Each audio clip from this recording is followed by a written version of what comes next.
E aí, pessoal, bem-vindo ao Mundo Feed. Pessoal, esse é um mês muito especial. É o mês do orgulho LGBTQIA+. Então, é um mês super especial. É um mês que a gente comemora uma série de avanços para esses casais que querem constituir família. Então, a gente vai gravar o vídeo de hoje falando um pouco sobre isso. E a gente vai falar um pouco também sobre constituição familiar e como que a família veio mudando ao longo do tempo. Beleza? Então, bora pro vídeo.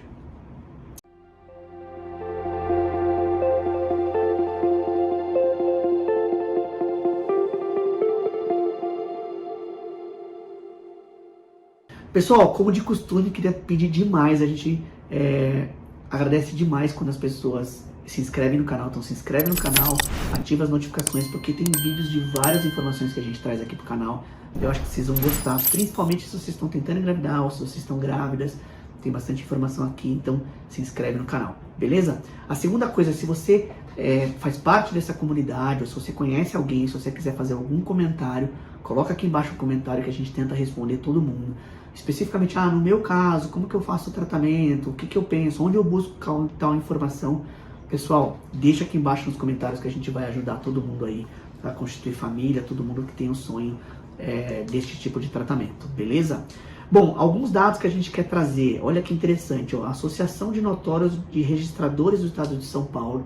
Então imagina que esses casais fazem tratamento, a gente já vai falar um pouco de como mudou esses tratamentos ao longo do tempo, quais foram os principais landmarks ali, das vitórias que a gente foi tendo, né? O primeiro casamento público ali, homoafetivo, e assim por diante, quando o STF liberou tudo, a gente vai trazer tudo nesse vídeo.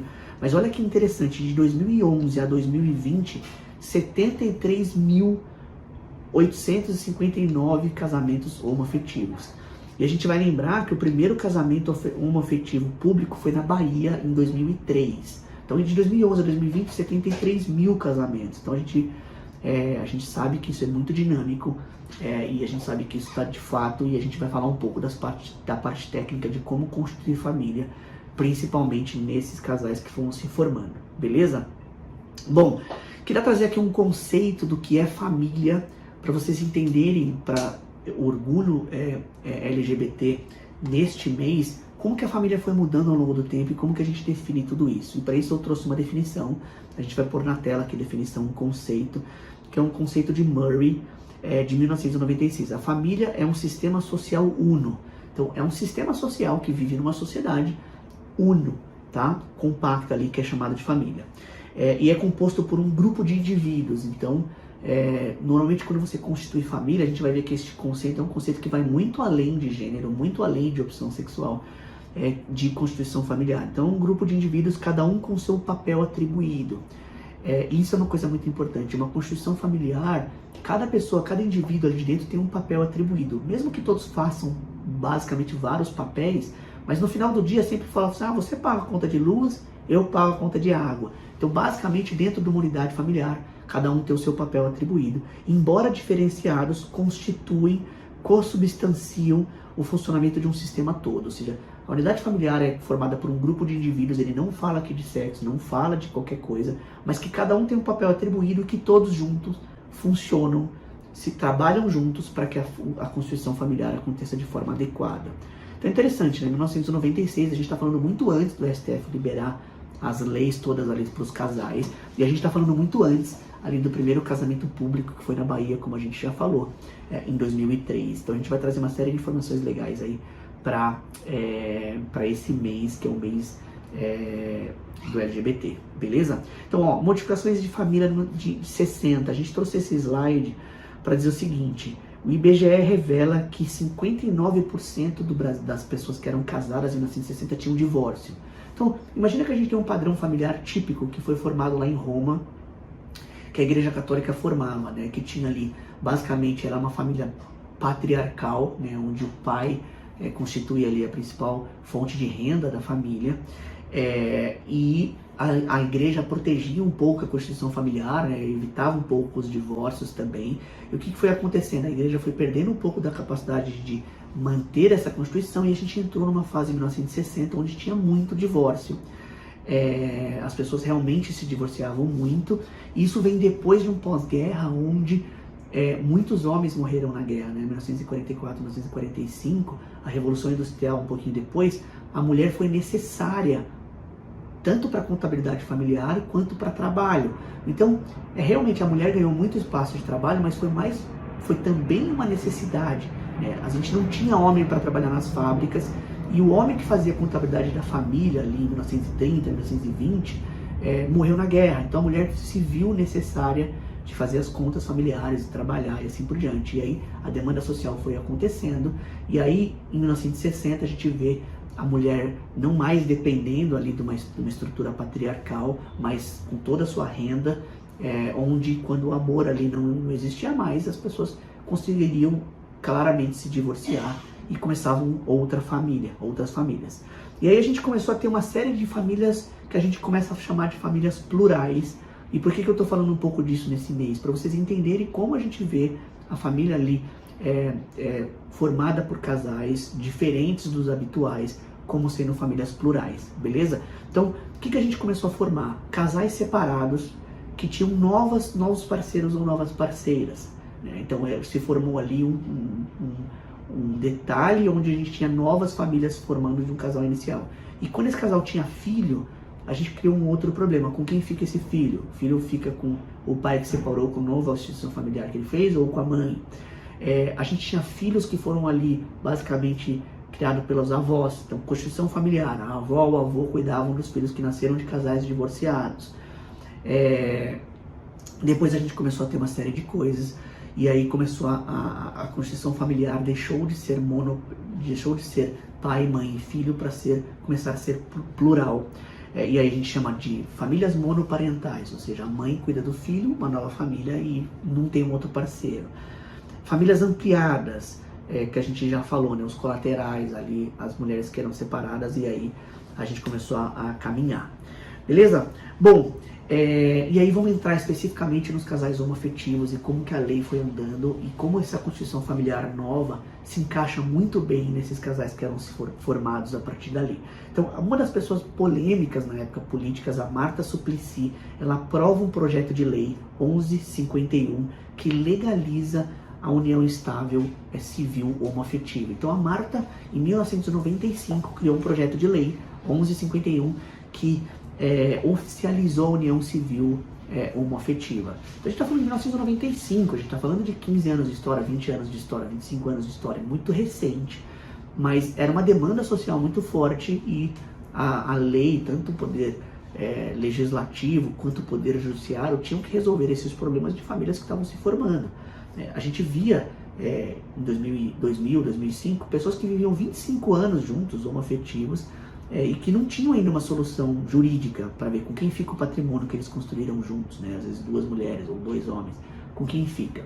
Então a lei foi evoluindo nesse sentido. Então 1995 foi o primeiro lei de marca importante, e aí a gente vai trazer alguns outros. Então, como a gente já falou, né? A primeira união estável, a primeira casamento, união homoafetiva foi feita em 2003, isso na legislação, e o primeiro casamento público, celebração pública, foi em 2008. Na Paraíba aconteceu a primeira celebração pública de união homoafetiva. A gente está falando de 2008, né? A lei foi permitida em 95. Em 2008 foi a primeira celebração pública homoafetiva que a gente tem ali, história. Em 2006, um pouquinho antes, uma pernambucana de 66 anos ganha na justiça o direito do INSS da sua companheira. Então imagina o seguinte: a mulher tinha uma companheira, né, ela era casada com uma moça, ficou a vida inteira com ela, e quando a parceira morre, a justiça deu para ela em 2006 o direito dela ter o INSS da parceira. Ou seja, isso já foi mostrado ali, a relação civil entre esses casais que eram se formados. Mas a grande mudança de tudo, queria que vocês gravassem essa informação, foi em 2011. O Supremo Tribunal Federal, ou seja, a corte mais alta, aprovou por unanimidade, ou seja, todos os ministros do Supremo, se não me engano são 11, eu acho, né? Todos os ministros do Supremo aprovaram que os casais homossexuais têm os mesmos direitos e deveres da legislação brasileira que os casais heterossexuais. O que diz essa lei? É uma frase única e simples que fala o seguinte: tudo que se aplica para um tipo de casal se aplica para o outro, ou seja, não existe mais distinção jurídica para isso. E por que isso se transborda para a reprodução? Porque tudo que você faz com um casal hétero, você pode fazer com um casal homoafetivo. Então, acho que isso é o que eu queria trazer de informação, já que o STF pôs assim, toda a lei que se aplica para um casal heterossexual se aplica também para um casal homoafetivo. Então tá resolvido o problema. A discussão a partir daí é uma discussão bem mais de resolver o problema do casal com técnicas que são mais atuais do que qualquer outro tipo de legislação. O que acontece no CRM, né, as resoluções novas? Elas não são leis, né? O CRM é um conselho de classe que legisla ali, que escreve para os médicos, que não é um poder legislativo, ele não cria lei. Então ele vai criando guidelines para a gente seguir e a gente vai seguindo para isso. Beleza? Então algumas informações novas, por exemplo, como a gente resolve o problema desses casais? Casal homoafetivo feminino, por exemplo, 2 mulheres. E aí eu gosto de falar uma coisa em aula legal, eu falo para os pacientes que passam aqui comigo, que é o seguinte: a gente precisa de 3 coisas para gerar uma gestação. A gente precisa de um óvulo, a gente precisa de um espermatozoide, a gente precisa de um útero.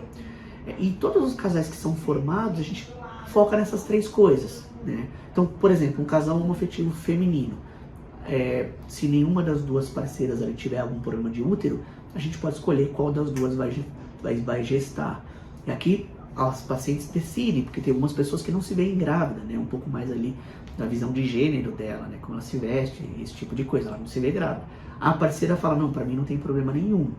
Então a gente escolhe ali a pessoa que tem, teoricamente, uma saúde boa, com útero bom, e aí o casal ali decide, beleza? A gente tá falando de casal homoafetivos femininos. As 2 podem ter óvulos, né? A gente pode captar óvulos das 2 pacientes. Normalmente a gente dá preferência para mais jovem, de preferência, mas as 2 podem contribuir com isso, e a gente usa um espermatozoide doado, forma um embriãozinho e transfere para o paciente ali que se vê grávida ou potencialmente tem um melhor útero para gerar a gestação, beleza? Casais homoafetivos masculinos, a gente tem 2 sêmens, mas a gente não tem o óvulo e não tem o útero. Uma coisa importante, o óvulo tem que vir de uma doadora anônima, né? A doação de gameta no Brasil ela obrigatoriamente tem que ser anônima, e o útero tem que ser um útero de parente, até 4º grau. Então, o casal homoafetivo masculino tem que resolver 2 problemas principais.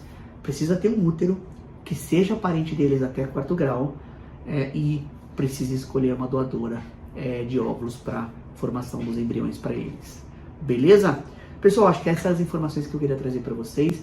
Pode ficar super à vontade, eu sei que esse é um tema que gera um monte de dúvida. Se vocês quiserem, pessoal, anota aqui embaixo, a gente faz uma live especificamente para falar para vocês desse público, para vocês entrarem e perguntarem o que vocês quiserem. A última coisa que eu queria falar para esse mês para vocês têm direito de constituir família. Quem quer ter filho, quem quer construir família tem direito, não tem problema nenhum, não se sinta acuado de nenhuma forma, isso tudo já está muito resolvido.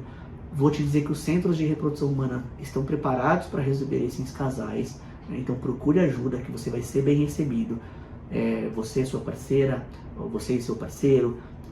A gente tem alguns casos onde são mais complicados de resolver, né? Pessoas ali sozinhos, né? A mãe solo, por exemplo, a gente já teve paciente de mãe solo. Então eu acho que se aplica para todo esse público. Eu acho que é um mês muito importante para vocês vêm ganhando cada vez mais espaço dentro da reprodução humana, vocês são sempre bem-vindos. Constituição familiar faz parte do que a gente faz para todos os pacientes. Beleza? Pessoal, parabéns pelo mês de vocês. Se inscreva aqui no canal se você não é inscrito e eu vejo vocês aí nos próximos vídeos.